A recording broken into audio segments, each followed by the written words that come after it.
Namaste bachchon. I know your exams are just around the corner, so don't worry. Today, we're going to do a super simple summary of Girish Karnad's play Broken Images. We'll break it down so you can write your answers with full confidence. Chalo, let's get started. So, what's our plan? It's very simple. First, we'll meet our main character, Manjula Nayak. Then, we get to the big twist, when her own image starts talking back. After that, we'll look at the whole language controversy, uncover a deep family secret, and finally, we'll do a quick revision just for your exams. I promise, by the end, this play will be crystal clear for you. Okay, first up, let's meet Manjula Nayak. So, is she really the perfect author she seems to be? The story starts in a fancy TV studio. The lights are on, the cameras are rolling, and there she is, our main character. And Baccho, when we first see her, she looks like she has it all figured out. So who is this Manjula? Well, you see, she was already a well-known writer in Kannada. But then, boom, out of nowhere, she writes her first novel in English, and it becomes a huge international hit. People are saying she got lakhs of rupees as an advance. Everyone is calling her a literary phenomenon. So here she is, confident, successful, sitting in a TV studio to talk to the world. Manjula starts her speech with so much confidence. She tells everyone that she knows what they're wondering about, and she's ready to answer the two big questions on everybody's mind about her and her new book. She seems to be in complete control, or at least that's what she wants us to think. And look at this line. This tells you everything about her public personality. Write and shut up. It's a bit clever, a little bit arrogant, nah? She's basically saying she's above all the gossip. This is the perfect public image she has built. But remember this image, because it's about to shatter. And now for part 2, where things get really interesting. The image talks back. So, Manjula finishes her speech, the red light on the camera goes off, and she thinks, okay, my job is done. But oh no, Girish Karnad has a huge surprise waiting for her and for us. So, this is the main question, isn't it? What happens when she thinks no one is watching anymore? When that professional mask she wears finally comes off? This is where the real drama begins. And here is the big twist. Manjula, in real life, gets up to leave the studio. But her image on the TV monitor, it doesn't go away. It just sits there, staring back at her. And then it starts talking. Can you just imagine her shock? The perfect, polished version of herself that she just showed the world is now talking to her, and it's not happy. Which brings us to section 3, the language controversy, English versus Kannada. You see, the image doesn't waste any time. It immediately starts questioning Manjula about the very things she was just so confident about, starting with the biggest question of all. See, in her public speech, Manjula gave some very clever answers. She said, oh, I didn't choose English. The story just came to me in English. She even says people are accusing her of betraying her mother tongue, Kannada.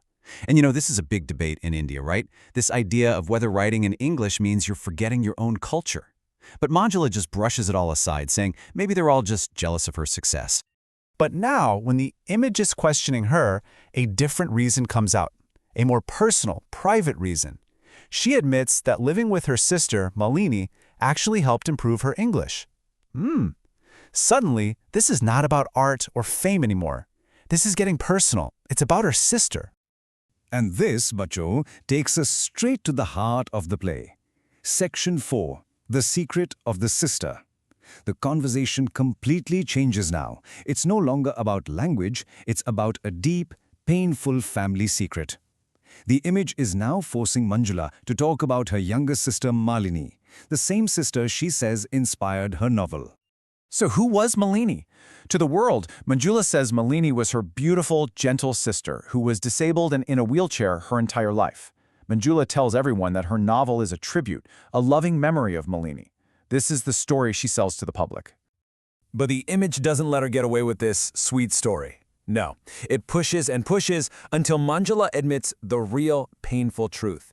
You see, because Malini was sick, she got all the attention. She was the apple of their eye. All the parents' love, the best tutors at home, everything was for Malini. And Manjula, the healthy sister, she was sent to live with her grandparents. On top of all this, Manjula admits that Malini was prettier and even smarter than her. Can you feel that deep, hidden jealousy? This one line, Baccho, this one line tells you everything. Manjula confesses to her image that her whole life she has felt like she was second best, always in her sister's shadow. This feeling of being not good enough, that's the real story behind her perfect public face. And now, the image puts all the clues together, and it looks very, very suspicious. Just look at the timing. First, Malini dies. Then, almost immediately, Manjula's husband, Pramod, leaves her and moves to America. And then, her novel about a disabled girl is published. But at the big launch party, her own husband doesn't even come. He just sends an email. The play doesn't say it out loud, but it hints at a very dark secret. Did Manjula actually steal the novel from her sister after she died?